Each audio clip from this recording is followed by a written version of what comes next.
Hello everybody, welcome to Clout Chasers episode 3.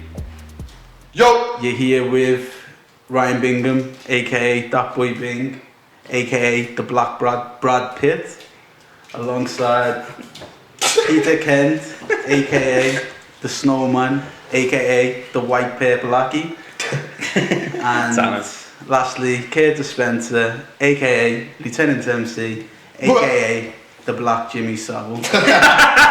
Yo, that's Savile thing. I'm not with that Savile thing. That just sets off pure alarms. And our first topic. No Savile thing running around here. The Lieutenant one though, that's respect from me. Go on. How are we, lads? Sound. Not bad. Absolutely fantastic. First, we'd like to thank all of our 60 listeners. Yeah. Keep them coming. We've had some good feedback though. Things just have to keep up the consistency. How much did you pay for the feedback? But yeah. So yeah, if you see the pod on Insta or anywhere else, give it a share. Give it a share. Give us a shout out. Whatever. Yeah, it's also on Spotify, so if you follow us on Spotify, that'll probably be the easiest. You got the follow on Spotify, you can follow on SoundCloud, you can use the link in the Insta and pick whatever platform you want to listen to us on. And you've got about 5 or 6, soon to be on Apple as well, so you know we're major like that. Yeah, the LinkedIn. that exclusive deal with Apple on the pipeline. It's all hush so don't talk to man about platforms. More platforms than the 70s disco scene. Yeah, okay, so first topic on hand is one that Curtis wanted to speak about. Cuties, this thing on Netflix. So Curtis, explain to them what it is. So basically Cuties is a film about a young black Muslim French girl who, to quote the synopsis, is going against her parents' traditional values and wants to be in a dance group. And when you explain it like that, you think, oh, sound, doesn't seem like anything else we haven't seen before, you know. Lauryn Hill in Sister Act, that was kind of that kind of same thing. Cliche. But actually, when you look at the highlights of the film, the type of dancing that these 11-year-old girls want to get into is like twerking, and as Peter said, backbending or backwards. This what it was, right? I seen the image, and all I thought was, kid, if some sort of director wanted my kid to be in there bending their back like that, that can't happen. So and then there's also a scene where, just off the Netflix things, she's got, know a lot about this kid. She's got money. Yeah, because I'll tell you why I can't come across. She's got money. So it's like, what's the message here now? What? Then you've got the front cover, which doesn't look good. Yeah. And I just thought, I don't know, we've had serious discussions about this Pizzagate climate and, you know, the elite being paedophiles and the sexualization of young children. And I just thought it was very ill-timed from Netflix. Or could it be the best timing for them? Yeah, well, maybe so, yeah. You know what I mean? No sort of such thing as bad publicity, as they say. So, so are they not just jumping on the thing of... But the fact that the film's got 2 front covers as well, it's like, what's this about? So the French front cover is a lot more reserved, isn't it? Yeah. So I just put that in, just for we're now using sensitive public discussions on the vulnerability of young girls to get attention, and then, you know what I mean? Do you think that's what they've done now?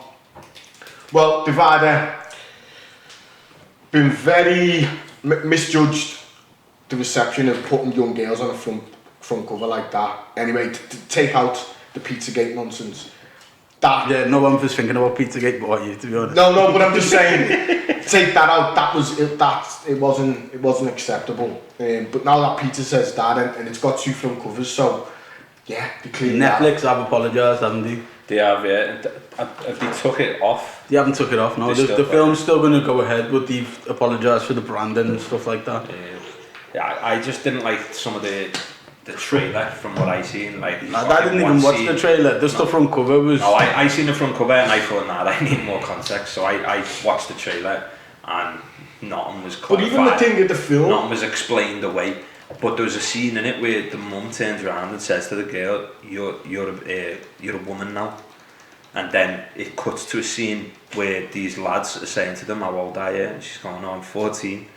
I'm 11. And it's just like, so you're telling this girl that she's a woman in one scene, and then the next scene, I'm 11. What are you trying to say here? What are you pushing? It even uses religion as a like... That even if you're not a religious family, yeah, that hold a kind of value or model or principle where your daughter can go and do them things at the age of 11. Yeah, but kids do go to dance and stuff. Like street dance and stuff like that. Yeah, that's not street dance though, lad. But the thing is... That type of dancing is... It's geared towards being provocative, lad. It's not street dance. I'd let my daughter do street dance. It's a fucking... To be honest, I couldn't really comment because I've got a daughter obviously, and then I've never actually taken her to like street dance, so I couldn't really say. Yeah, I would take my daughter to street dance, but yeah, for me, so yeah, it uses religion as like the what's the word I'm looking for? The basis. The basis to block, but that principle and model shouldn't be something that you want to push anyway. Do you know what I mean? So it's nothing to do with she's a Muslim and look how. But I think what it's trying to imply, just off, is basically if they're trying to set a traditional values thing in the West, Muslims probably have the most traditional values in theory. You know what I mean? That's it. You know, the general public believe that it's more conservative than the rest of society. So, to me, stuff like this, it's now that you've actually said, could it just be a marketing ploy? Yeah, I think that. If it's just a little crap film on Netflix, the more I've thought of it, the fact that we're speaking about it, how many films are on Netflix, exactly. It could be horrible, but as Peter said, all publicity is good publicity. But that's what I was saying before. While we're using what we we care about so much, but we're using it to sell films. But anyway, that was my little thing for the beginning of the part. Okay, so obviously the big news that I wanted to speak about has been just the nation in general, our great nation of Great Britain. Are we a nation full of haters? The thing that why I say that is the refugee crisis, or crisis, you feel bad. The manufactured crisis. The distraction technique. Where we've had, I think this year, 4,000 people have crossed the English Channel, and it's getting called an invasion and a crisis. It's the language that's being used as... And it's basically, it's a national emergency. A lot of the rhetoric's been really bad with, to the people who were trying to get over. And now man's died. He was reported to be 16, but I think he ended up being 28. But a man's died. Yeah, I've seen that. And still, the comments and stuff like that. The thing is, he won't be the first to have died. Though. Yeah, well... No, they won't have been. There'll be countless that, like, you won't even know. I don't know if I'm off the mark here, because I wasn't around when this happened, but I'm sure a guy drove a lorry with basically fridge to death. The Irish kid, Now, what's the difference between that and him? No, there is no. But there's no difference. But people hate, or anyone who's trying to get in the country, UK. Even if the numbers in comparison to other countries are very low. But yet our media make out like everyone is where the golden ticket. Everyone just wants to come in. You'd think there was like the land of milk and honey was used. Like that's language I've seen used. Why are we the land of milk and honey? We're not. Well, I don't want to get too deep on this, but maybe this is kind of a thing of the British Empire's own status and lies, because as recently as like, I'm sure it's in a Carlos book, and he mentions it about Africa now, where people have got this perception of England. Yeah, but this is not people's perception of England. This is England's own perception of England, because it's not the people who are coming here because they think our country's better than anywhere else. It's things like they've got family here. Yeah. It's our country believes it's better than anywhere else. Yeah, our and country people believes shouldn't that be. we're above every other nation. Yeah. Like, we're probably the most arrogant nation I've ever seen. But yeah, so the thing what makes me think like so hateful, there was the Daily Mail comments. I don't know if you've seen this. Yeah. When the lad basically died, people are saying stuff like One less to feed. There should be more of them. We should drown them. You know. Do you know what's really pissing me off? Like the false equation between like people coming over here, apparently stealing like homeless ex-servicemen's houses. Like, no, that's not happening. What's happening is your government has failed those people, and then these people are also coming over. They're two different things. They're not getting the houses, and that's the reason why these people are homeless. Yeah. So can we just stop with that false narrative that people are running with? It's just daft. But yeah, it's the nation itself is just madness. Like, do you think though that like the establishment? Can I just say this? The establishment doesn't know. Like, when you've got your Prime Minister saying, if you come here illegally, you're an illegal migrant and you're going to be treated as such. It's not necessarily the real thing that, like, yeah, you've came in like clandestine, and that in itself is to seek asylum, but how else are they going to do it? Because people can't be illegal, can they? Yeah. There's no such thing. What do you mean? You can't be like illegal as like you. I think what I've read is you can't actually claim asylum without being in the country. Mm-hmm. So you have to sneak in. There's no other way around. There's no legal, and because a lot of people say you're only illegal if you don't like. If you don't claim asylum and you're just in the country illegally, yeah. And then there will be people who are doing that, but they're not the people that people are getting arsey about. It's people who are genuinely coming here and saying, okay, my life's in danger in XYZ country, I need your help to keep us here, to stop me going back and being killed or whatever. And some of the things as well that you see is like, oh, they're coming over, they see Britain as a soft touch. If you do claim asylum, you get economic given migrants £35 per week. Yeah, you don't get much. That's $5 a day, so it's not like you're not able to claim, and you can't work. You're not able to claim benefits until for the first 5 years. So yeah, so again, people have got all these misconceptions that fuel the fires, and it all roads lead back to Brexit for me. They really do. Like, and what's funny is when now we're out. And once Brexit's fully put through and we go through the no deal or whatever, that's looking likely, we leave the Dublin Agreement, which means that other countries, like they used to have to take back people who have came from that country. So if someone's came from France, if we deny them asylum, we can send them back to France. They don't have to now. So taking back our borders and taking back our laws, now it makes us in a worse position. So, you know, all these people who were crying, oh yeah, we knew what we were voting for. Did you know this? So let me understand that. So say that again. We're currently subject to something called the Dublin Agreement. And basically anyone who's denied asylum from another country, who's sought entry. So I come from France. You've come in the back of a lorry from France. You come into England first. And I seek asylum. You get denied by our government for whatever reason. We can send that person back to France because that was the last place that they entered. But now France don't have to accept them. Yeah, France don't have to accept them back. Sacre bleu! Yeah, but that doesn't really mean it's a problem. But I think inverted commas for England, does it? Because they just. No, but where can you send them?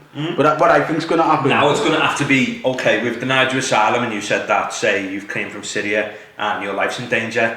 Well, guess where we're sending you?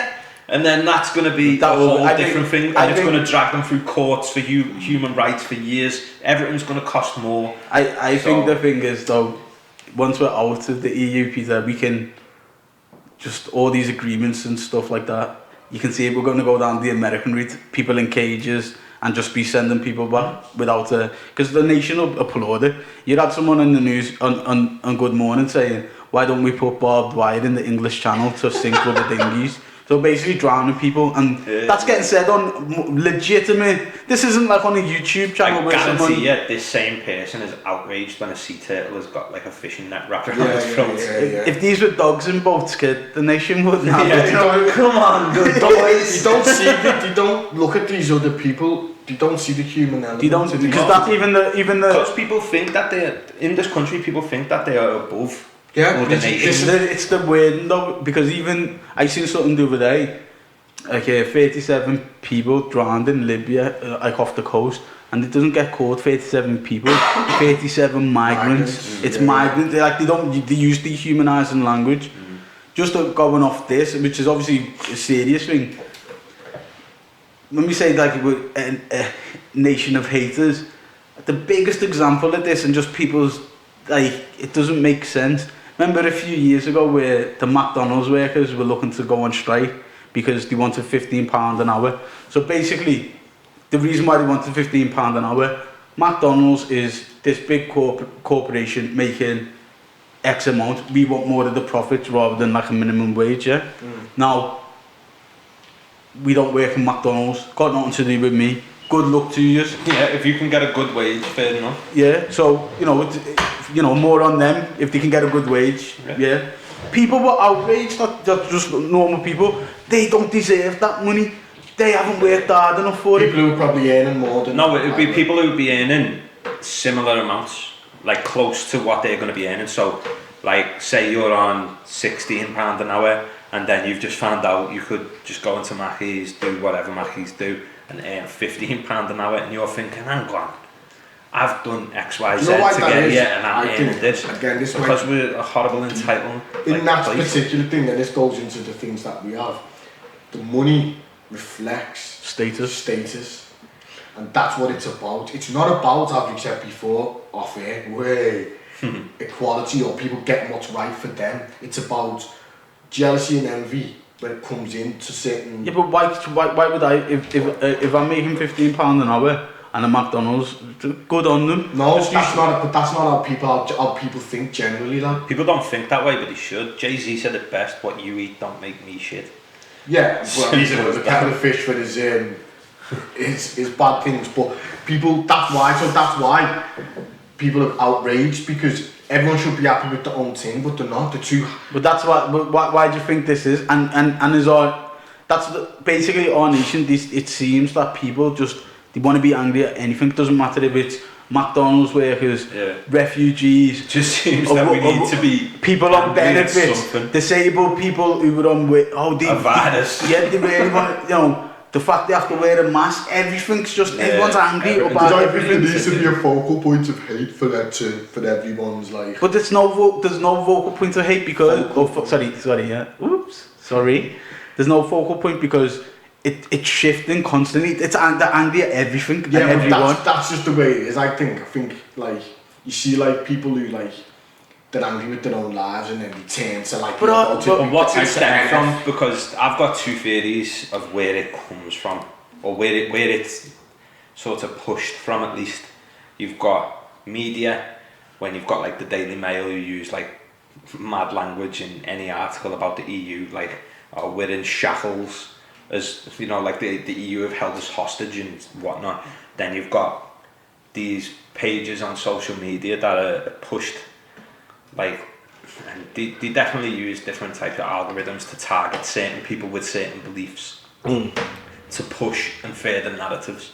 And I think that's a big thing in this, like the social media aspect, because people sit there in the little echo chambers and then they're reading article after article about the same things, and all it's doing is riling up the nation for nothing. Just on that, one of the points that I was going to say is, when I look through like Twitter or any social media on things like, I'll use that kid who died, and people are being so like spiteful and hateful, I actually started thinking, are these real people? Because this is a reaction. Like, most people just would, even if you thought, he shouldn't be trying to get in the country, most people just more like, well, it's bad, it's happened, but we don't agree you should become, but there's still, that'd be, I seen one this morning. basically the human, like, even if you disagree, you don't want to see anyone hurt, but this like vile, are these real people? Yeah, but I seen like someone in the numbers that you'll see, do you think they are real? I think they are. He was a social commentator in his own words in his bio on Twitter, and he said the MSM, because that's a favourite line that they like to be using, all these bitter people, but the mainstream media, are they going to walk back their opinion on him because he weighed 16 and he's now been found out to be 28, this kid who's died? Like, why does that matter? What kind of point scoring is this? Is this to further the other argument that you had of, we don't know how old these people are, they're in your kids' schools and they're 35 and they're meant to be 16 or whatever, you know what I mean? But isn't that a thing anyway? Like, just another thing, if you see any sort of atrocity and it says, including women and children, like if it's just men, it's sound. It's just a few fellas fucking. Like innocents, 100 innocents died, including women and children. But if you know, all the other stuff is just casualty war, you know what I mean? But social media and like the media itself, they've got a lot to answer for pushing the narratives, and they've basically divided the nation. The hatred for the migrants is one of the things though in it as well. And I just know more about the Brexit thing than me. Yeah, it's not just about Brexit because it's not just one thing. Because Brexit is almost that fractured the nation. Yeah, it's an all-encompassing sort of term we use, because a lot of the people's anger who support Brexit, especially on immigration, they're not bothered about Europeans. They're actually bothered about black and brown people. But that's got nothing to do with the EU. So, I remember watching something. Some guy was saying, "We have got no problem against the people from Italy or Poland.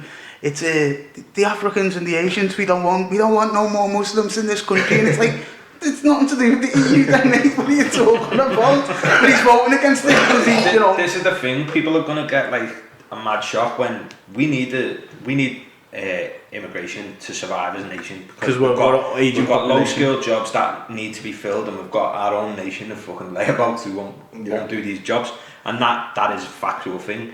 And we're going to close the doors to EU migrants, which then means, okay, the non-EU migrants come on down, and it's going to be another set of people that are going to get the persecution. You know what, I was speaking to someone in work, and this guy said, you know, what it will do, it'll open up more opportunities for people from places like Nigeria. And I said to him, mate, if you think that these Brexiteers are going to be happy when you say, hey, we're replacing all these Polish with some Nigerians, you got another thing coming. Fuming. Well, yeah, it's just a mad situation in the country at the minute. I think the hate thing, as we started out, as I said, it's just people wanting things that they can't have.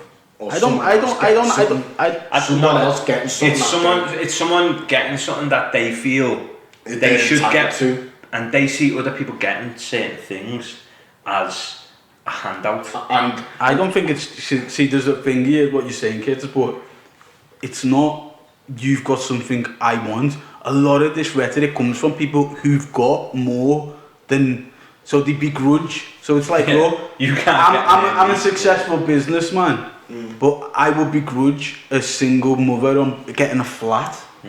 Like it's nothing to do with, because I've got something that you're getting something. It's, I don't want you to get anything. We spoke about if I feel my taxes somehow contributed to it. But that comes down, we spoke about this in the past about like successful people and how they view the world. Like I remember I told you about my manager. He, like my old manager, he didn't give an inch because he had to work very hard to get to where he was, the assistant director of the third largest housing company. Why should I say his name? No, I'll leave that for those. Size bills, Steve. So you can tell this boy Curtis was a kiss ass. No, he was my mentor. His old biography. He was my mentor. Here's a job, mate. But he never used to give an inch, bro. Like an inch, even to the point where when we were dealing with some like domestic abuse cases, and I'd be like, no, look, she needs to leave because of X, Y, and Z. He would never put anyone at risk because we couldn't do that. But he's like, yeah, but she's got rent arrears. It's like, bro, you know, yeah. Sounds a bit of a psychopath. No, but what it is with my man is he's done it the hard way. And because he's done it the hard way, he respects it and he maintains it. So why can't you do it that? Do you know what I mean? And I think that's what comes into what you're saying. It's like, well, I've fucking done it. So why can't they do it? But it's not the same for everyone. So that's where I think they begrudge other people getting, personally. So they begrudge it. Okay. No, No, it could be a valid point. I think a lot of people who do make it do have that sort of. That well, I made it, and I agree. I agree. And then, but then obviously, as Peter says, the media doesn't help because the media causes a big stir. But that's what I mean. Is the media actually creating? It manufactures it and creating like a situation that doesn't need to exist in most cases. Because 4,000 people on dinghies. We take 1% of the world's refugees, by the way. It's 0.02. Germany take the most, don't they? Yeah. In the EU, yeah. In Europe. But the ones who actually take the most are the countries right next to where there's conflict. But like as you'd expect. But people think that a tiny amount, got like 80 or 90% will go to like the surrounding nations, and then 10% will go into Europe, and then maybe 1% or 2% will end up in the UK. So, yeah, as I said, Britain, a hateful nation. Yeah, very hateful. I don't know if you've seen this, but the My Son, Akon and Tekashi 6ix9ine argument. I love it. Where do we stand on 6ix9ine in general? No, I think, so for me, you'd have to... No, let's just rewind a little bit. So, just to give you a bit of background. The big deal, no. Yeah, no, but I'm talking about... For those who don't. 6ix9ine, was a popular rapper. What did he was basically acting like a gangster, weren't he? And then he's rolling with some gang, he's being nicked, and then he's turned snitch. But he's came out, and he's bigger than ever, which for he's bigger than ever, but for people our age, like when we used to think of hip hop in our younger days, you couldn't, maybe it was the same, but you couldn't think of a time and that someone could be a known grass, come out and still have a following. Yeah. But now this guy's done it. So the whole 6ix9ine situation, what do you think of him, Curtis? So it's tough for him to come out because before he went in, I used to watch him and but it's tough for him to come out under the umbrella he's come out, for me to really consider this hip hop framework that we're talking about, which you've just mentioned. Because when we were listening to hip hop, and I know times change. You had your Tupac, your Biggie, and it seemed to be really about the streets and this code that they want 6ix9ine to follow. So that was the foundation of what we were listening to. Would you agree? Are you with me? Yeah. Yeah, to a degree, yeah. So now, name me the 3 top hip hop artists: Drake, Tekashi, and who else? Yeah, but they're not. Name me them, please, and let me continue. Or another one. Who's another one? Kendrick. Yeah, but they're not it's not gangster rap. Exactly. Let me finish. Changed, though. Let me finish. No, it hasn't. It hasn't, lad. It hasn't, because it's still somewhere. It's just not being pushed. This is the thing, and which I've considered. And I remember someone. Why didn't Tekashi's 6ix9ine gangster rap? Because that's what he was. He was chatting some grease. Booba. That's not gangster rap, bro. All his old songs where he's talking about smoking people, etc. Just because it's not got the 90s Dr. Dre beat on it doesn't mean gangster rap. Right, but even... He's talking about killing people and he's in a gang and he is actually shooting people. Let me take one step back then. When you listen to a Tupac song or you listen to a Biggie song, do you attribute them with that lifestyle? No. Are you being serious? So you wouldn't... Do you think Biggie's chatting shit on his records? As a grown man, no. Yes. But as a young kid, no. I know what you mean. Right. But now I understand it's entertainment. Right, so is Biggie chatting shit on his records? Or was Biggie about that life to an extent? He might have been to it. He was apparently about that life, based on what we knew. So when you look at Tekashi 6ix9ine, and I'm saying this because it's going to develop, does he look like someone who is really about that life? But he never was. Right, there we go. He never was. There we go. He's an actor. There we go. So how now, are these people trying to make him culpable for the lifestyle that they allowed him to become a part of in a mocking way, but he never was. But the thing is, I don't understand this argument. If I, who's not a gangster, start rolling around with gangsters from our area, start telling them to do stuff, they're doing it, I get caught. I can't then turn around and say, well, I was never a gangster, that's your own fault. I've got to, as my own person. He subscribed to that lifestyle. He's went in and he's participated. It's not like he's went in. And he's both of the, like the whole situation with 6ix9ine and the 9 Trade Bloods and that, they sort of used each other for their own benefit, both of them. It went both ways. See what I don't get what we're talking about here? I've never really seen no big gang man on no Instagram lives talking. No, but that's... And I got this off when I started doing my research from what Akon and my son were doing, giving hits on Instagram. That's unheard of. That's fool's play, trying to be gangster. That's like my son. That's the thing. If you're an idiot, right, I'll put it down to just being a knob, right? He's an idiot. He's on camera, knowingly on camera, giving out an order to go and shoot Chief Keef's like fucking and it happens. boy. And then the idiot on the other end of the phone, idiot number 2, picks up the phone, goes, yeah, go on, yeah, and then goes and does it. Both of these people are at fault, and 6ix9ine's at fault because he's just basically dry snitched on himself. So my point is that what I feel, you didn't let me go because I was going to go more smoothly with my point, but I forgot we've got Mr. Questions here. My point is, they've allowed them to become a part of this culture that they want to be so sacred and keep so the integrity because of the game. Because it benefit them. But just bear with the integrity of the game in the streets. But you've allowed a clown who basically dresses like a clown to come and be at the forefront. Do you know what I mean? And expecting him to hold up he's not going to do that, lad. He's not going to do that. And there's a flip side. No, but the thing is, I'm not saying... They should have never let him. They should, yeah, I agree. They should have kept it as a business thing of, he can't give out orders, he's got like our backing, but he's got nothing to do with our extracurricular activity. I agree with that. They made a mistake on their end. They should never have thought he's going to maintain that. That's not my issue. My issue is, I can't look at someone in that situation and think, oh, well, he was never a gangster, and give him a blight. Yeah, when he's participated, he's participated, so I can understand from their perspective looking at them and saying they're idiots all day. They should never have trusted this idiot to uphold things because he's not part of it.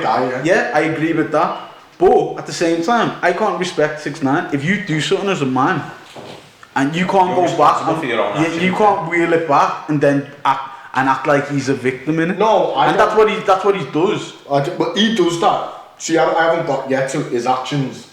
We haven't got yet to his actions, and I think that's where we will go with Akon and my son. What I'm saying is this is on the spectrum of where were the issues. For me, the issue started there. He was allowed in to the house, and he shouldn't have been. So then you get on to... Yeah, but the thing is, it was a business decision on both ends, man. Okay, well, whatever it was, he was allowed in and he was allowed to be the front runner. He was allowed to act like he was the boy. I mean, I've seen on The Breakfast Club where he goes to a block in Chicago, lad, with mans. Now... Yeah, he went to Chief Keef's block. So, bro... You're not doing them. But he went to Chief Keef's block at like 2 in the morning. Yeah. Waited until 3, posted the video. And got off. And then he was sort of gone. He acted like it was... Yeah, he was acting like, I'm here, it's live, come and see me. He acted like it was 7 p.m. and it was sort of like 2 in the morning or something. So again, the guy's a clown. So that, and then, you know, there is things that he's done that I don't respect. Like he brought Cardi B and mentioned Cardi B's name, Jim Jones, all that. But then you look at dishonour amongst thieves, which is kind of what we're saying. So when he got beat up and they're robbing him and beating his baby mum. Yeah, but the thing is, see with stuff like that, because I've looked into it a little bit, there's people he was putting away who had nothing to do with that. So as much as that's an excuse, like, look, these man beat me up, this man smashed me baby's mum, he was throwing man away who'd done absolutely nothing to him. Once the caps off with you singing, like, you singing. But again, I seen an interview with some rapper, what's his name? Chinese fella. Fingy Mac on Vlad. Yeah, China Mac, but he says, you play street games, you pay street prices. That's a part of the street life. There is, as you said, there is no honour amongst thieves. You act up, which he was, and he was started disrespecting the people who were protecting him, then guess what? They're going to come down on you. They're going to take the piss out of you. They're not though, because he's still about. No, but the thing is, I'm saying things like kidnapping him, beating him up, smashing his baby's mum. That's because he starts doing things antagonising the people that around him. So with 6ix9ine at the minute though, he's now in like an almost like a paradox. Like he has to keep acting the way he does because that brings in the income to fund the lifestyle that he now needs, as in like 20 policemen around him at all times. Basically, he's caked up. He needs to keep this thing up because this is what he's known for now. He's got to keep pushing that narrative. The troll, blah blah blah. And if he doesn't do this, he's not going to sell because his lyrical content's not there. He's shite. Exactly. Like his songs are just gas songs. That's all. He's getting by on shock value basically. Yeah. And that's what his whole career is. So now he has to keep doing this, and we're going to keep seeing this. But I don't know. Just to slightly wave off this.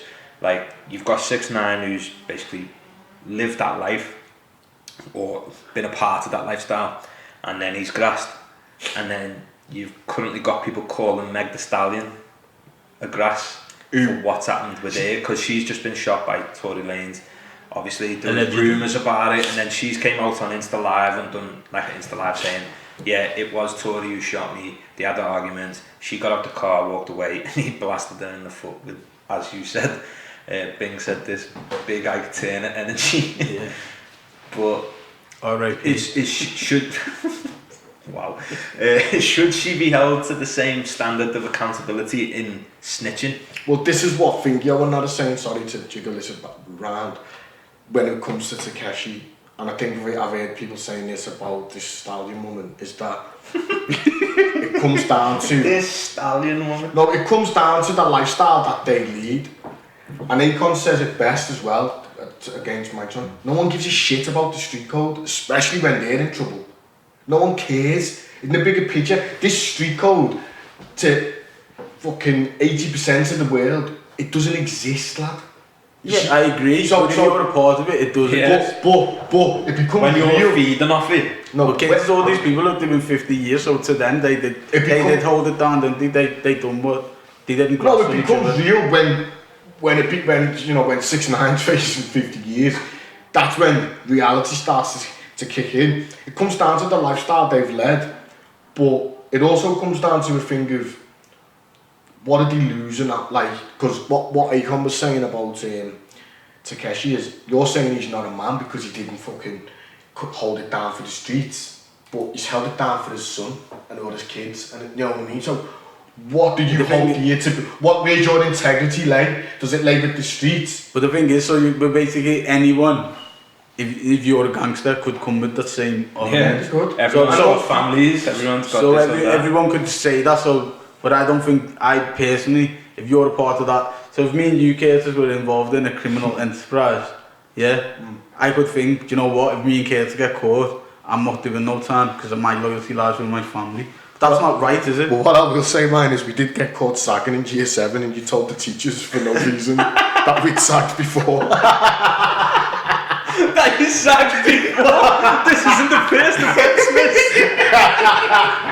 That's okay. You saved it later. Alright, that's okay. Because I was young and naive. And you know what's funny, kids? Probably got extra beatings off Jackie for that. I did. But anyway, look, so what I'm saying is... Jesus. but that's an interesting point, is that, like...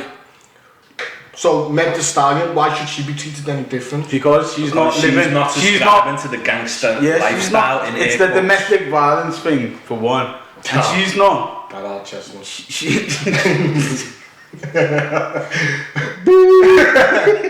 The following statements are those of Curtis Spencer, not of the pod. No, but she's not saying she's a gangster. She's not getting Tory Lanez to do stuff and then getting caught up in it. She's a rapper, not a gangster. It's a completely different scenario. So basically, we bring this to basically our situation. It's like someone who's involved in a street life, doing gangster stuff. Someone shoots them. That's almost like, well, you don't grasp. Now, if someone comes and shoots me, I'm not a part of it. So why should we? So we're holding Meg Thee Stallion to the same standard as someone who's doing But stuff. that becomes a cultural thing and then a societal thing as well. Because the likelihood is, up until we had kids, and I don't even think we would, it's an odds-on thing for us to do now. Up until we had kids, we've all been workers.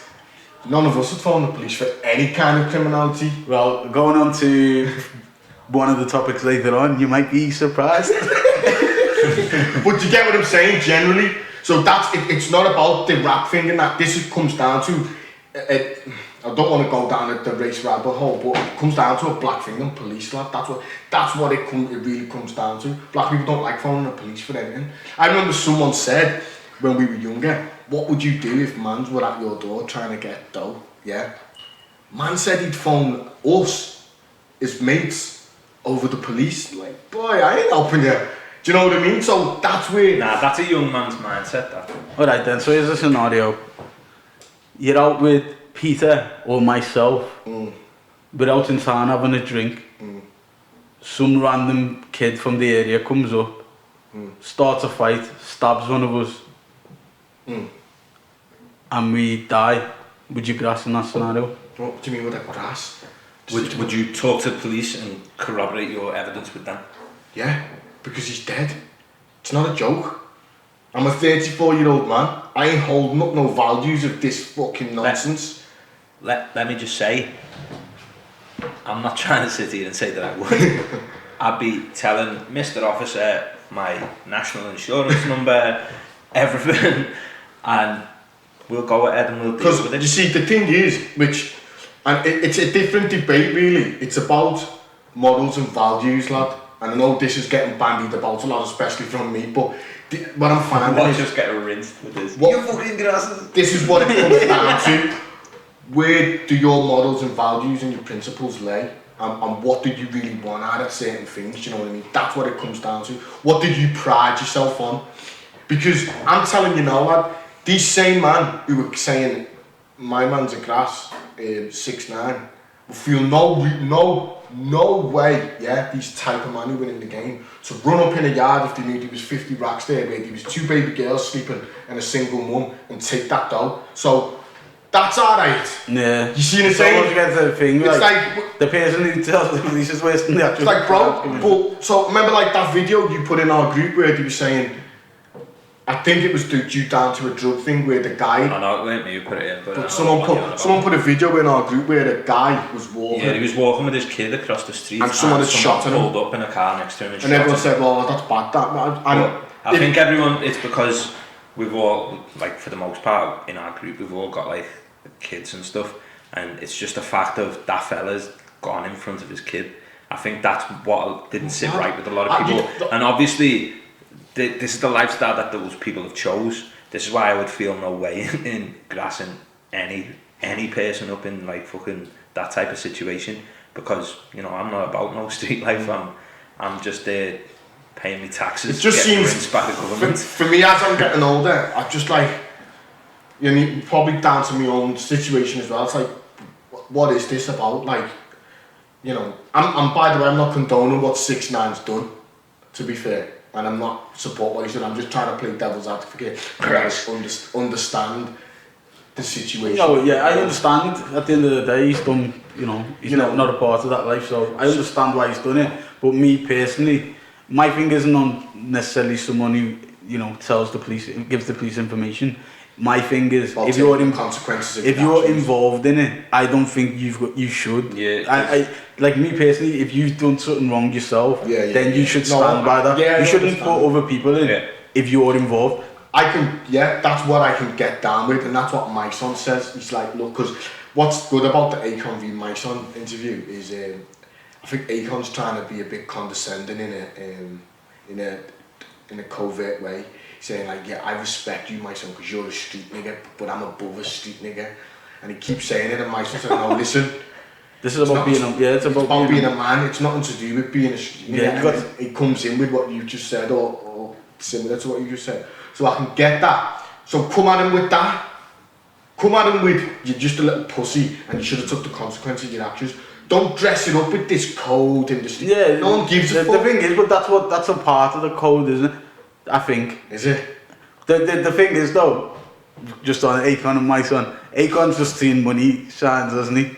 Are we saying that? Because people have asked him about me for this song and he's given it to 6ix9ine. I'm sure Akon used to be about it as well. Akon is about it. He's deep. He's like about it. proper But what this is what I said to you before. It's like when I watched that interview, because I was watching it back and forth. Because I've kind of watched it from Vlad, and then my son stepped out and said something, and then I was made up to come together, and then I started reading about Akon. And I've just said to you before, he's been away from, and he says this, he's been away from the US, he's been away from the music, he's been away from the culture, he's been away from that type of people, and he's been operating in different environments. And he's got that light project, he's got Akon City, he's been back to his homeland, around black people. So he's got now a different way, or you would imagine he's got a different way. Perspective. Yeah. So he's come back now and been like, what? You man are mad anyway, because he's a fucking dickhead and was never a I think the gangster. thing, and actually, I can make money off this. Do you know what I mean? Yeah. So it's like a bigger way of thinking, and that's what I've rated about him, whether or not. I suppose the thing as well is, if you ask someone who's looking at this completely from the outside, they doesn't understand anything, you know, about gangsters and stuff, they're just gonna say 6ix9ine done the smart thing that anyone would do. But it's just, if you're involved in any way of like that sort of culture of not grassing it's the UK equivalent, we understand like what 6ix9ine. I'm gonna bring something else But up. if you said to someone who's a middle class kid who's, you know, Yeah, that's like- they'd just say like, what are you talking about? What code? Like what do you mean don't grass? It's a completely foreign concept. It was ingrained into us. Just let me a little funny part. Mr. Prescott catches us all. Oh, yeah. Sagging. There's about 5 men. There was one person that got away. Now listen, kid. I did not live a lifestyle as a 13-year-old boy for having teachers phoning home. That wasn't what I needed to be doing. If anything, yeah, on the balance of what's the word I'm looking for here, Ryan, of outcome, I should have been grassing in school because I didn't want to be going home to me. Do you know what I mean? Yeah, you're getting whipped. So, lad, Mr. Prescott's putting pressure on all of us, bro. And let's give a little shout out to Mr. Prescott. As a grown man, he was living his fantasies, really, of police detective Prescott. Lad, he's putting pressure on us anyway. Let me just set the scene. Lamp on the desk. Yeah, let me set the scene a little bit, yeah. I'll try and explain as best I can. So, it was like 4 or 5 was saga members, me, Curtis and 3 others. We went to another school, so we went to Chilwell. We went to Lee Manor. Yeah, Lee Manor School. Time, yeah. So their teachers must have phoned and said some of your pupils are outside because we had our uniforms on and stuff. So next thing we just heard a car do a fucking U-turn. Mr. Prescott's hanging out the window. Yeah. Like, hey, get here. So we all just scattered in it. We ended up going back to school or whatever. And we're like, oh kid, do you reckon he's seen us? Do you reckon he's seen us? And man's like, nah, we're cool. Preferably he didn't see us. Next thing, you know, I get, Ryan, can you come down into Mr. Prescott's office? Mr. Prescott is here. So I walks in the office and Curtis is there and another person, yeah. So we're just looking at each other like, oh, this is unbelievable. So we're sitting there, Mr. Prescott, because he's got every registration book open, yeah. For nothing but effect. Nothing but effect. He ain't going through all these. So he's got every book up, yeah, out, and he's like, listen lads, I've got every class of every form this day. So there's like 8 forms and you have like 6 classes a day. I'm going to go through every registration, then every class, and I'm going to work out who that other person who's missing off the list. Yeah, but so he's in what? So he's in one class, but then he's missing a class. But he's in registration, so he must be missing somewhere on the register. Yeah. So we're all just sitting there, and he's just cranking the pressure up. He's like, "Come on, Ryan, tell me who it is. Turning the screw. Do I need to phone your mother? Yeah. Oh, Curtis, come on. It won't be so bad if you just let me know." So we're actually all looking at each other at this point like, oh, who's going to be there? He's going to be. But we bear in mind, the person, yeah, I'm not going to say his name, but the person was one of the cocks of our year. He was notorious, bro. He would have whipped us. Nah, he wasn't, but in fairness, What's in fairness, and this is don't want to go too far. In fairness, we had more of a matey vibe with him, and I don't think he would have went on like that if we would have said his name. No, but the thing is, the kids at them things you don't know where it's gonna go. So it's not like we were terrified of him or nothing, but it could go left. So so he's like, tell us who it is. So I'm just looking at Curtis because I'm not gonna lie, but Curtis is not the strongest character. I was just waiting for him to. I knew I had a bit more intestinal fortitude than Curtis. So I was never really worried about myself. I was more worried about him. But anyway, the person who you were with ended up cracking, didn't he? It was so funny. And the point I was making there, why I told that story, is because even as 13-year-old boys, that kind of. You could never grasp that. You couldn't do it, bro. Do you know what I mean? Yeah, I completely lost why we were even talking about that. Yeah, no, I did. Because I went, but the point of making it, so in these situations, you can't, it's ingrained in you, and where's it from? That's what I'm saying, it's a society thing. It's brought in, isn't it, from a kid. But yeah, I don't think Meg Thee Stallion, I think that's... She shouldn't be held to the same standard because she's not about that life. And do you know what's she mad? Raps and that's do you know what's mad if you think about it? You've got one big rapper, superstar, within like an emerging superstar in Meg Thee Stallion. One's shot here, and we're talking about should she grass. Just think about that. Yeah, it's madness. Yeah, imagine like Taylor Swift got shot by Harry Styles. The man would be like, she's a grass. Well, you know. Yeah, there'd be not. This is what I'm saying about the values and the principles of the culture, lad. If Harry Styles blasted this bro, is the funniest thing in the world. He'd be gone, lad, and there's no thing of grassing or nothing. And it wouldn't be no bad publicity, like people putting out stories that Meg Thee Stallion was aggressive and stuff like that. Like, and there'd be no questions of, well, what lifestyle does she lead? Is she a part of it? Something. Yeah, what? It's a straight running thing, bro. And we'd be like, yeah, he's bad, him kid. But for some reason, we're trying to guard, or inadvertently protecting, or they're trying to inadvertently protect Tory Lanez, and man just shot a woman in the foot.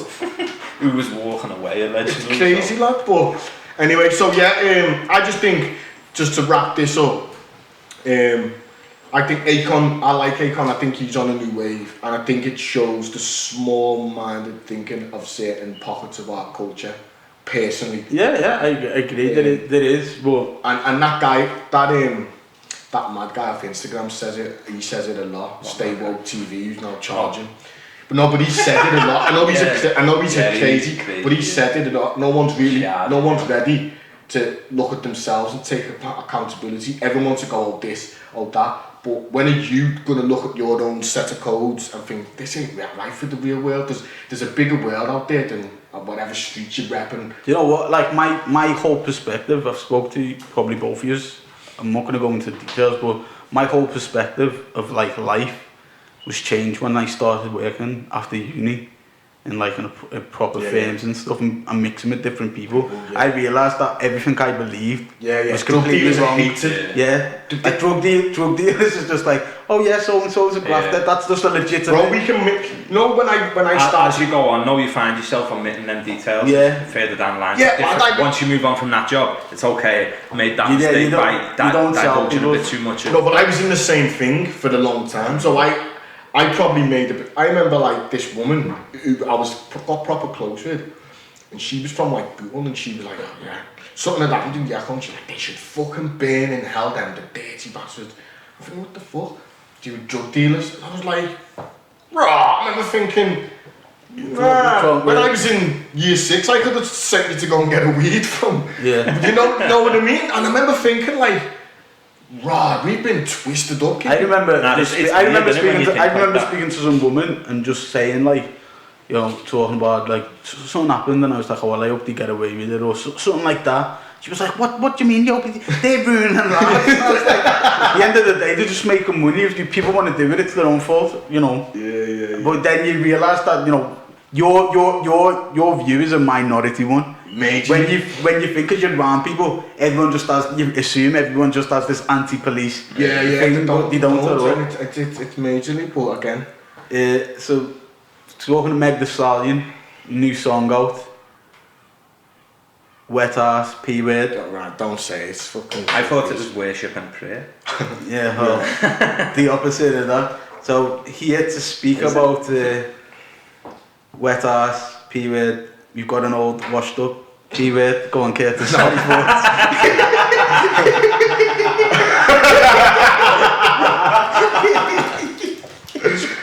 I just thought that like it. yeah, you done well. I just thought so I didn't hear the song, and this is what in oh yeah, and by the way, P-word's not racist. It rhymes with hussy. I didn't hear the song, and in a time of social media, what it is, I thought, if you don't hear this, I should have heard the song. It's a big song, you know what I mean? So I'm getting the backlash if that makes sense. I'm thinking, what's going on here? So and I remember thinking, the fuck does OWP WAP stand for? And then it clicked once I knew Cardi B was on it. I just knew, and then whatever. With me, it's like I didn't finish. I'm fine. What you didn't finish? Oh, go on, go ahead. So then, when I started to read about it, there was conflicting things about what are they pushing, what type of message is this sending out, is this a step too far? And then Russell Brand said something, and I think when I started thinking about it, I just thought, well, it's nothing, as you have said in the group, it's nothing different to what Snoop's done in the past in terms of male things. I'm just thinking that in the time, the current climate of BLM, it hasn't done anyone any favours, lad, because that, for me, let's say, and I've heard this used, let's say I was an alien, yeah, but I could understand humans. No, listen, and I come down. It's time to believe it. Listen, carry on. And I come down, and I seen all the BLM stuff, and then I seen that, I'd be like, are these fucking joking? I'm not saying that justifies, do you know, it's like, it's conflict. That is like a reach that. No, lad, but it's conflicting, bro. And the thing is, these are the things that are pushed to the forefront of the culture, like this fuckery. Now, the second thing is, would you like your 10, 11-year-old daughter to listen to... Well, this is the thing, like, I was going to go into before you really interrupted me. I personally don't mind the song. There are some lines in it where I'm thinking, wow, that's a bit far, like, to be having on a song.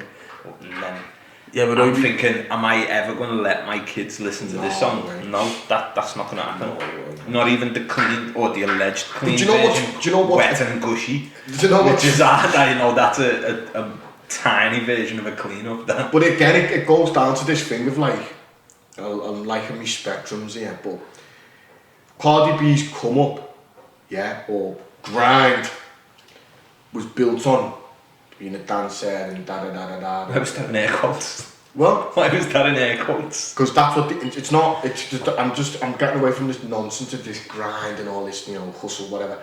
So it come up, it's questionable, yeah? Alright, you're doing well for yourself and doing well. Is it though? No, I'm not saying it's bad and I don't condemn it, I'm just saying it's like, but the point I'm making is, am I not being stupid because...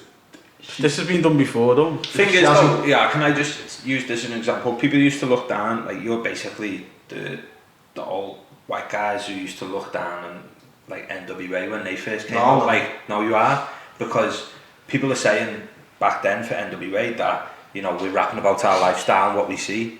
That they not, like, is Cardi B not pushing the narrative that she's grew up with and rapping about her lifestyle? Could you not argue that? The point I was going to make is, am I not being an idiot? Because Cardi B has always been, you know what I mean? The thing is, she's always promoted. Little Kim was the one basically who started this in female rap. So I don't think I used to listen to things like Little Kim when we were kids. Mm-hmm. So it's interesting that both of you are saying you wouldn't let your kids listen to it. But would you let your son listen to rap when he's 11? You wouldn't? No. Even though you were listening to it? Yeah, I wouldn't let. So your son's not going to listen to drill, rap, etc. Because we've got. But do you listen to it around your kids? No, I don't listen to drill or anything. See, I listen to car. I'll listen to whatever that I like, and that includes everything. Like it's not. But if that came on in the car, I would. Yeah. I wouldn't. I wouldn't let Curtis. Curtis has got 2 older siblings, hasn't he? So, and they listen to drill, and I would. The fact of the matter is, I was going to say no then, and I can't stop him. If he's got one of these, right? A phone for the people who can't see what he's picked up. Yeah. You can't stop him But what I would be doing is letting them see this for what it is and not letting them get gassed by this. Yeah. Do you see what I mean? Like, when I was a younger kid, I was getting gassed by the wrong things. But I know within, and probably with all our sons, they'll come to you and go, hey dad, have you seen this, whatever. And that's where you can put that to bed and just be like, nah, this is what it is and you're not out. You know what I mean? Yeah. So there'd be a balance or there'd be something to counter the image that it's trying to portray so that it doesn't gas them up. I think with the Cardi B thing, I was only going on about the current, within the current climate, it's like, oh, yeah, but she's not, with that, in the current climate, we're basically saying then, while this be who are people to dictate when you can release something? Yeah, because this is, I've got to wait for a certain like, political climate to pass before I can put something out. Putting out, you know, she's got to, she's stuck to her code. That's what I'm saying. Some of the like negative stuff for me is obviously we're older now, and the fact that it is women. I think a lot of people are like, oh, a woman shouldn't talk like this. We still have some of these. At the end of the day, a man's done it, so I'm not gonna. Men make songs like this all the time. I'm not gonna be like, oh, this is disgraceful and they shouldn't do it. Yeah, the way people outrage with slob on my knob or like ain't no fun. Yeah, but you see in these times, the horse is bolted for that, isn't it? But people look at them times and go, oh, that they were unfairly balanced. What I don't like though is this. Oh, this is empowerment. Yeah. How is this what we're listening people to? Look at it, it's like, he ate my ass. He's a bottom feeder. You feel empowered by that line, please? It's nonsense. Power all day. People look at like. But you know what's funny, yeah? With things like it's empowering and stuff like that, it's almost got to a stage of like, women aren't sexual objects, okay, sound. Unless we. But now, the flow, like, songs like that is like pushing the thing, it's over-sexualised, that's empowering. I don't understand it, like, it doesn't go together. I'll tell you why, because in the 90s, right, you'd had Lauryn Hill, Mary J. Blige, Mariah, 702, SWV. You'd had big female artists still selling without this nonsense, lad. So what are we talking? Even today, Jasmine Sullivan. She's selling. Alright, what's that other one that's just come through? The last album was about 10 years ago. Alright, wait there, I'm gonna just... And now, like, come out of the time,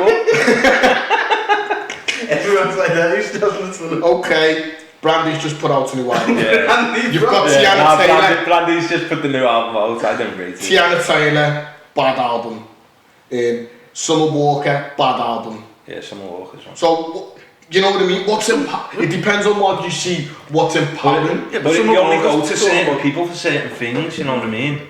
Like, you can't go to Cardi B and go, like, do what Summer Walker's doing. I do think though, like, the things like Cardi B do get pushed more. Yeah. By society, but...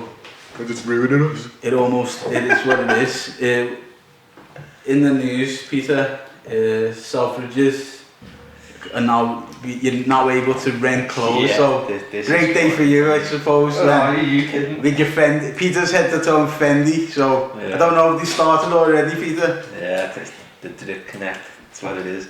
But Selfridges, they're obviously just doing this rental thing, and I just think this is all comes from the nonsense. Recipe for disaster. Yeah, I think. it is. Because imagine, right? You rent this Fendi t-shirt or whatever. It's what, $750, whatever it is, and then see, I don't even know the prices because I'm too broke. but you get this Fendi t-shirt. You go out on a night out. You've rented it, and it's say what, like 80 quid for the weekend. I imagine something similar, and then. You're in a club, you're dancing, someone spills the cranberry vodka all over the front of your top. You're finished. You are going into debt. Yeah. Wearing something that you've rented. I see it from a different view though. It's all fair coat and no knickers, and that's what it is. Pushing. It is 100%. And it comes from the nonsense of WAP and. What's that got to do with WAP? It's that life. It's that. It's the social media life. Yeah, bro. It's the everything. Instagram life. No substance to it, bro. Influencers, don't forget to follow us. Then social media companies is available on every social media platform. There's no substance to it, and like renting clothes. It's a dangerous game, that though, because where does it stop? Like, you're gonna end up like, say, single guy goes to town, meets single girl, and then either one of them are portraying a certain image. You don't know who the fuck you're waking up to. Yeah. The fuck? Like, you're Yeah, waking up. he hasn't done the legendary, oh, my house is getting renovated or I've just been kicked out, so I'm back in my mum's Yeah, room. but imagine lads, like, there's gonna be lads there who are going out just in all kinds of designer, and they're bringing girls back to a mattress on the floor. Yeah, No, that's Between not even a catfishing, right? Social media and renting clothes. wild times at ahead of us. Who the fuck and fucking swapping sexes and genders? No one knows who the fuck they're really dealing with, lad. And that's my excuse and I'm sticking to it. It's a madness, lad. What are It's a crazy time. It's like people, and this is probably a topic for another show, but it's like people are trying to do away with the boundaries and barriers that actually keep society. No one's happy with basically what they've got, and everyone now it's all about flossing to the point of with this renting. Alright, people would buy nice clothes and stuff, and then they wouldn't have, they wouldn't have their own place for that stuff's happened. Yeah. But now that's even accelerated more, because now you can go, if I go out with, let's say, Versace top, Armani, whatever, it's a couple of £100. Now you're going out with like, 700, a grand coat. Yeah. Like it'll be silly what you're portraying. You'll be wearing clothes that a footballer would be wearing. Yeah. You know what I mean? So it's portraying like a different lifestyle and then getting the bus. yeah. So it's and they wonder why the mental health is the No, that's the thing. It's coming like down. you're renting happiness in a sense, because but that's how we these put, people are predominantly going to be working class backgrounds that go to this, because working class people. I wouldn't be so fucking. Working class people are going to equate this to success. That's what this is what life's about. I need to be in the latest garms, whatever. you say that, Curtis. But if you go back to school, you were the people with the Tommy Hilfiger, the Helly Hansen, the Rockport, the Lacoste. It was all people from Toxteth and Wavertree. We were the ones, if you looked at us, we were designed out. You were the kids who were wearing no-name clothes. Oh, you had the kids who lived in Chilwell. At the time, we're calling them tramps when they're going to houses and we're going to council houses and we're on free school minute. But they're tramps. Yeah, it's mad. It's like you are just renting a fake happiness. Selfridge is just catering to society, and you know that there's idiots out there. And probably the recession has now to fuck them. Do you know what? Just to touch on that, we were talking, about the glassing culture. How are you treating your kids when it comes to designer clothes? Because I'm not really as fingo about it as I would. Like when I was a kid, I would not. My mum came with no name clothes. Yeah, that would be. Let me just tell you, Ryan would have an Armani shirt on with Armani jeans with 110s and would be playing football. No, for me. So what are you doing with your? I don't know. Is it as thing because you got things like Primark and stuff now? No. Like my son's only 2, so. Kids is 7. Funnily enough, I had consciously had this thing with the other day because I was thinking, he's 7 but she's 3.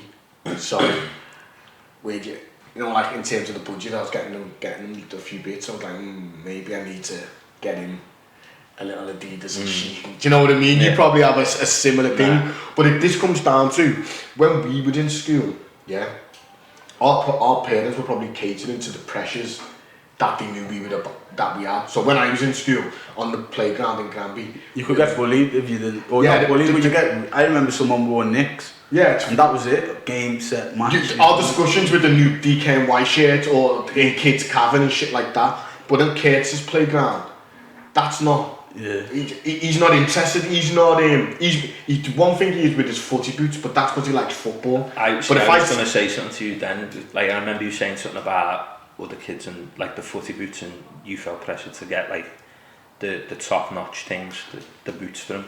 For Curtis, he's into his footy boots. But that, what you're talking about, that was more about me. Yeah.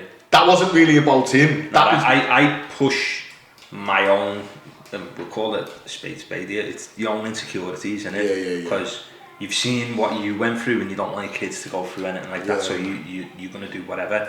So my kids, they're not in like designer or not like that. I just see that as daft because they grow out of it so fast. Like, I'll buy them just normal gear. The trainees will be Nike or Adidas, don't get me wrong, they're not going to be fucking shite or nothing like that. They'll get like Nike trackies, Adidas trackies, whatever. But even on the trackies, you know, I'm River Island and that, you know what I mean? Like, the thing is, well, I still, after the which trackie, I still have to be designer. And it's trainees. Trainees. But I don't wear just designer trackies. No, I'll wear it, boo, a little, do you know what I mean, just to flex. But to go back to your thing, it comes down to, like, we were currently discussing Curtis moving schools, and this was one of the things at the back of my head. Like, nah, because he wants to go to St. Anne's, which is in the middle of fucking Chatty, but he only lives on Chatty. So I'm thinking, nah, this is just good. Because right now, lad, you could, see when I was his age, and probably for you, I could have reeled off the top 10 designer names. Yeah, at 7. If I said to him, name me, he'd be like, what? Yeah, my kids don't have a fucking clue. You wouldn't know, bro, do you know what I mean? So, I just don't know, but to answer your question, it's not really a thing, it's for me. But I think as they get older, because as I said, with his older when it gets to, it'll gradually, once they start going into like juniors, like late juniors into seniors, that's when it starts. I remember I was like 5 when I first asked my mum for trainees, like proper trainee, like Reebok or something like that. 5? See, my kids are asking me for fucking Heelys at this age. Yeah. No, because I remember going to school and people were I'd like straight proper trainees at that age. I remember saying to me, Mum, I want them because everyone's got them, and already it was. But I went only like proper designer, like Versace and that, was only in year 7. But it's madness when you think that's like... Yeah, I remember getting a Versace shirt, not to brag, £120 in year 8. A Versace shirt, like a going out shirt, and I was just walking on road with it. Lad, I took Curtis to park the other day. Like it's my money as well, you know. Yeah, my mum was getting into all kinds of debt, though. I took Curtis to park and these girls came. With the Curtis and the baby, they had Alexander McQueen's on, nails done, this the thing, these bags, latest iPhones. Lad, she's sitting in the baby swing next to me, getting pushed by a mate. Just like, kid, what the fuck? Nah, people do this all the time. I see it all over my Instagram, and they've got like, they're just in mad brands that you would never buy, like fucking for your kids unless you mega wealth. And then it's all relative then, innit? But half of these people, they're going to be getting these from Manny Markets, mate. Oh yeah, got this from self. Oh yeah, some of this stuff now. Yeah, like it's bang on. People are more into like bigger brands. But that feeds in. That's a good. But that feeds into the fake. I've always had a thing. Yeah, I would rather not have it than have a fake. Like. Speak for yourself. Do you know what? No, what I will say is, as a kid, if my mum says, oh, someone, and I had an inkling that it was fake, I wouldn't wear it. Yeah. But now, if someone said to me, oh, I've got this top, I've got this copy and it looks sound, yeah, I'd just get it in my ass.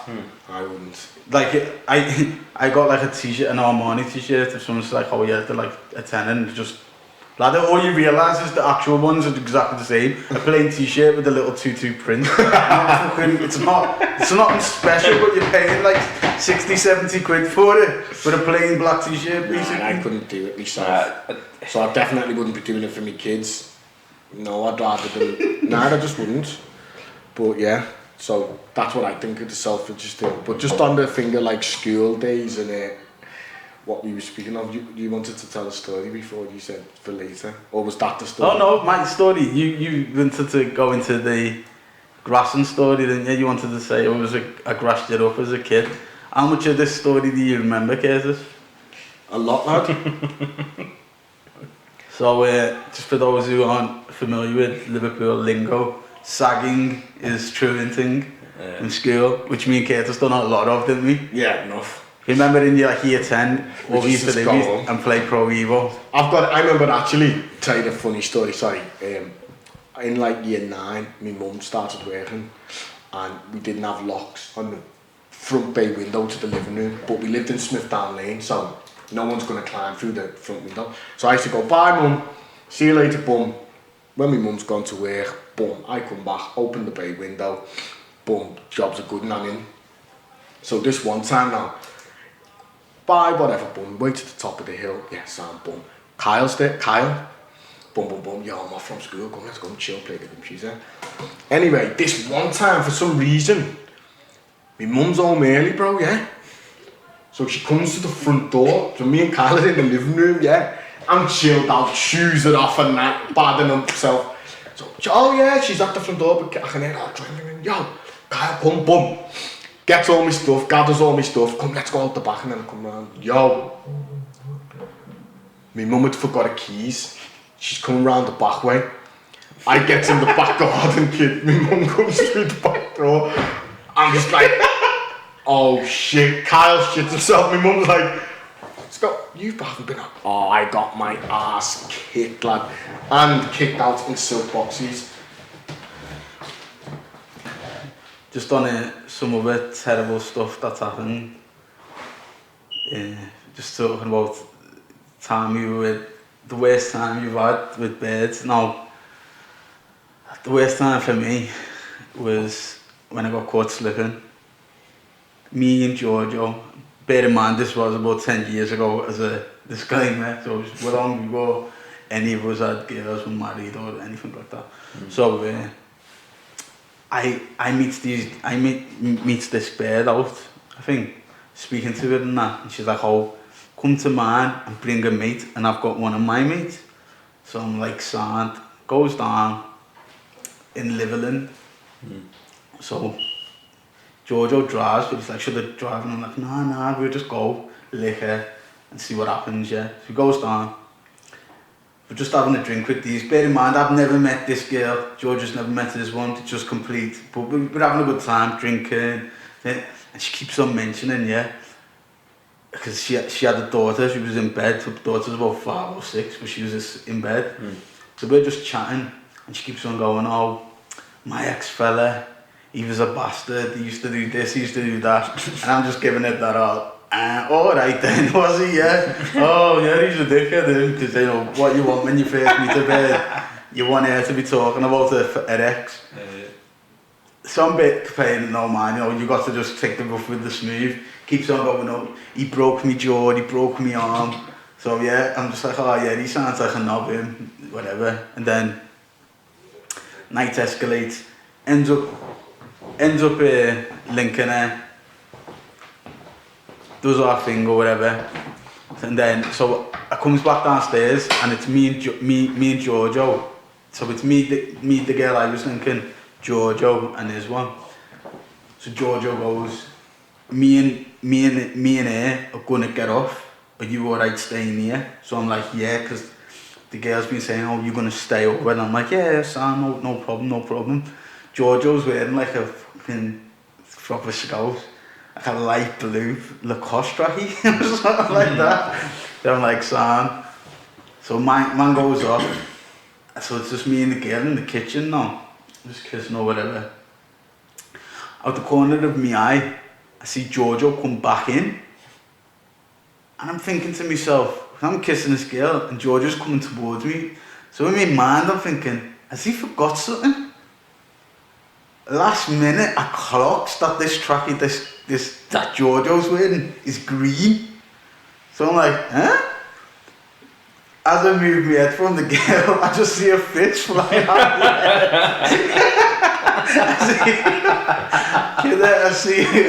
I see a fish flying at my head now, so I'm like, shit. So so bear in mind, ex-fellas apparently been sitting outside because he's a taxi driver and must have seen that like movements in the window that people are in the house. Yeah. So what Giorgio said is, as he's walking out, bear in mind we're pissed as well. As he's walking out, the guys led on to Giorgio like, alright, and walked in. But Giorgio's kept on walking down the path. And then he's clocked him being like, huh? Who's that? You know what I mean? So the lad sparks me. I sparks the lad. We start like grappling and then he goes to run away. But by this time, Giorgio's came back. So the lad and Giorgio start wrestling with each other. So my man lands on top of Giorgio and they're scuffling. So at this point, I'm just fucking, my head's gone. He's got a key, yeah, and he's trying to poke Giorgio in his eye or something. So I just see his trackies like rolled up his back. So like a savage, I start biting him on his back.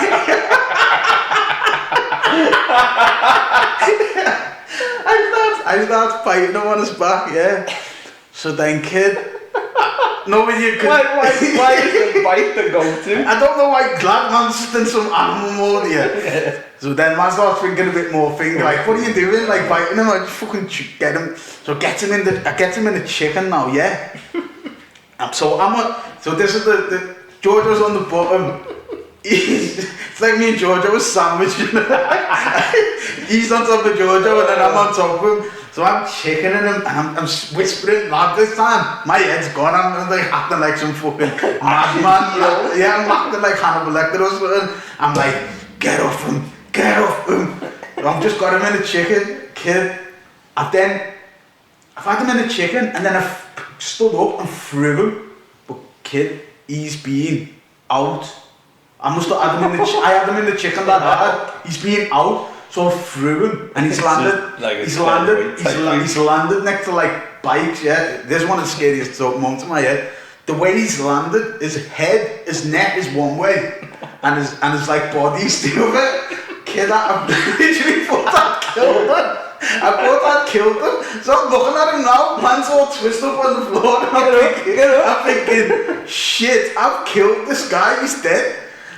So me and Giorgio are looking at each other like, what the fuck's gone on? In like the space of like 30 seconds, madness is happening just off a link. My man just bounced up and ran out the door. The girl's wailing, oh my god, what's going on? Then she starts saying to him, you're staying tonight. You said you're staying. You've already showed that you can handle him. You're staying because if you go, I'm getting fucked. Now it starts, when man starts sobering up so fast, I start thinking, bro, I am in the middle of Liverland. I don't drive anywhere, and this is miles away. Yeah. So I'm like, shit, like, I ain't staying up here, I'm out the end. A Kano said, out the whip, linking chicks without a whip, that's slipping. So I'm like, kidder, the girl's screaming, oh, he's gonna do this. Now I'm starting to think, wow, man's broke his jaw, broke his arm. Do I need to be around this mania? So now she starts getting messages on the phone. Get that dirty N-word, etc. out this house. You've got this N-word around my daughter while she's in bed. And I'm like, oh. So he starts sending abusive messages like that. So I'm like, shit, this has gone left. So I'm like, son, come lad, we need to get out of here, Giorgio, because he's still on a LinkedIn and he hasn't got his things, he's like, nah, you should just stay, he's not going to come back. Next thing, there's about 7 taxis outside, full of mans. No. He's acting Johnny Bananas. Get out here, come on, get them out, get them out. So at this point, kid, I'm like, my head's gone completely. I'm like, what are the options here, people? We're 2 man, the 7th we don't know, this could be 7 taxi drivers because he's a taxi driver. This could be 7 taxis full of heads outside this house. There's 2 of us. Hold on. The girl's screaming, oh, you're gonna have to leave. I'm like, I ain't leaving this house to go and meet all these people outside. So I'm like, nah, I can't do this. So then, lad, again, this is one of the scariest times in my life. Start saying to her, look, if I'm telling you now, call the police. Because if someone comes through that door, because at this point, lad, I feel I'm in a life or death situation. Nah. I don't know who this guy is. 7 taxis have turned up to fill you in. Yeah, I'm saying, and she's screaming, oh, what are we gonna do? Nah, the only option is calling. So in the end, police got called, and we had a lucky escape. But yeah, me and the girl never spoke again after that. Never. Nah, we never even, that, you know what it was? It was like, she messaged me just saying, oh, he's a knobhead and that, but I was thinking, I'm going to give this one a wide berth because you don't need this psycho X in the picture, like.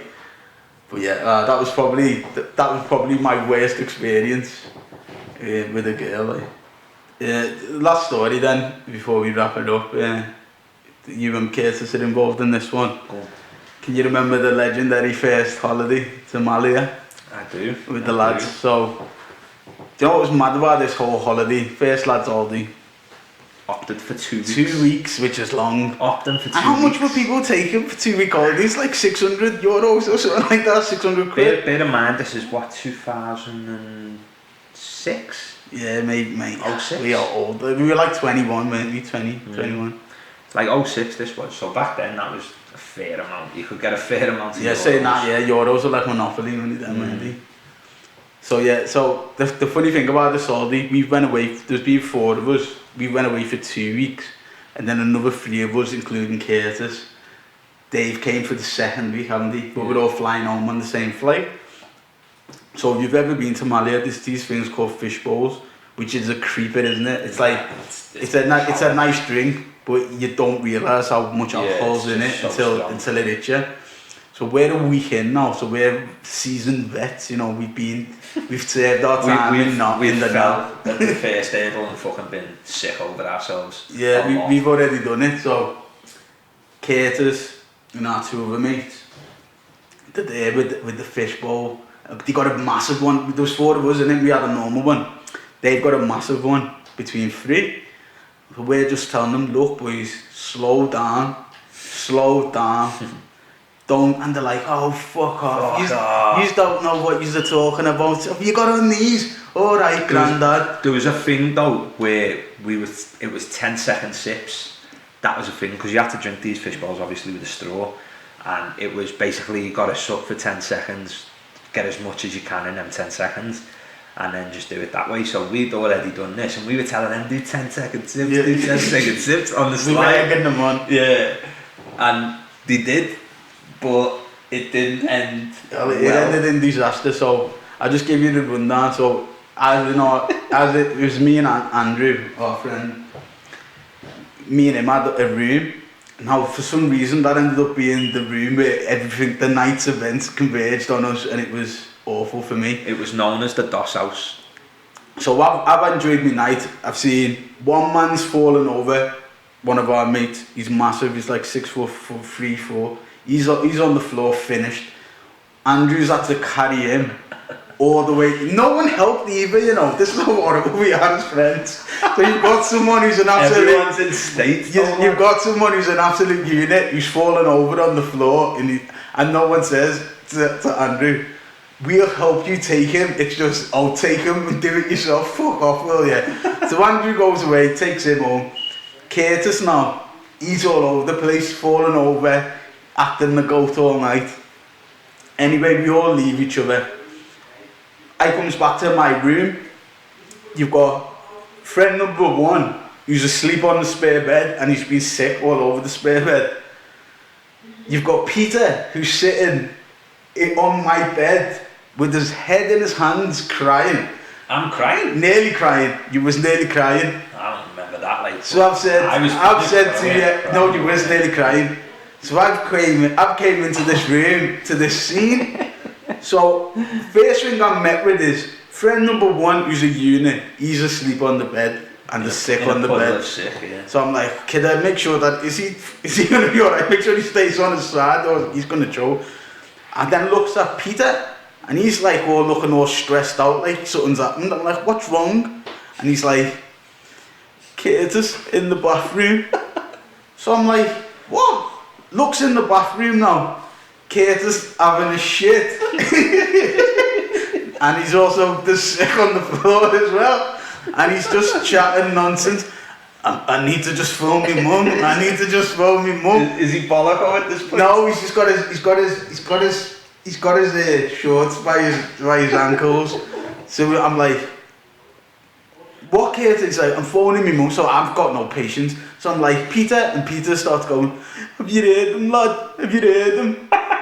He wants to just phone, all he wants is to phone his mum. I'm gonna walk him the phone box and I'm gonna phone his mum for him. This is before mobiles and shit, like we're from other countries. So I'm like, are you being serious, lad? And he's going, he's got me heart on strings here, have you heard him? I'm like, Peter, fuck off, he's just pissed, leave him. Pulling at me heart. Yeah, he's pulling at me heartstrings. So anyway, Peter's went asleep. No, sorry, Peter's left and went to his room. It sounds mad. Curtis is on the toilet still. Friend number one is finished. He's on the spare bed. Andrew comes back and he just gets in his. So me, Andrew, are in bed. Friend number one who's finished. He's just lying on the bed and Curtis is in the toilet. And that's the end of the night. You know, lights go off. Everyone goes asleep. So the next thing is, wakes up in the morning and I just hear from Andrew, oh, move your ass away from me. He's in the bed with me naked. So who's in the bed with him? It's Curtis from the night before. He's made his way from the bathroom, and he's also ended up in the bed with Andrew. Top and tail. Top and tail with his ass out. So I then made the remark, Curtis, you know when you got up off the floor in your drunken sleeper, have you wiped your ass? And Curtis was like, of course I have, of course I have. I said, well, if you had the wherewithal to wipe your ass, surely you would have put a pair of boxes on before you climbed into bed with them. But I'll let you be the judge of did Curtis wipe his ass, and I'm giving that a big no. It's suspect anyway. I'm giving that a complete no. Yeah. He's bounced out of that toilet, stripped off, and crawled into the bed and wiping his first bed that he's seen, and that was Andrew's. And his ass has been probably wiping shit on Andrew's legs all night. But anyway, absolutely grim. Well, yeah, I just thought we'd share some stories from the past videos as well. So, thanks for listening. Anyway, that is wrapping up episode 3 of Clout Chasers. As said, we're on Spotify, so give us a follow on that. SoundCloud, Anchor. Yes, and we'll send the links out, and please do give our Instagram. If you want to follow us properly, you can catch everything, all the latest episodes and whatnot. They'll all be posted to the Instagram. So if you just search Clout Chasers on Instagram, you'll find our page. So yeah. Okay, so peace out, people. Thanks for listening.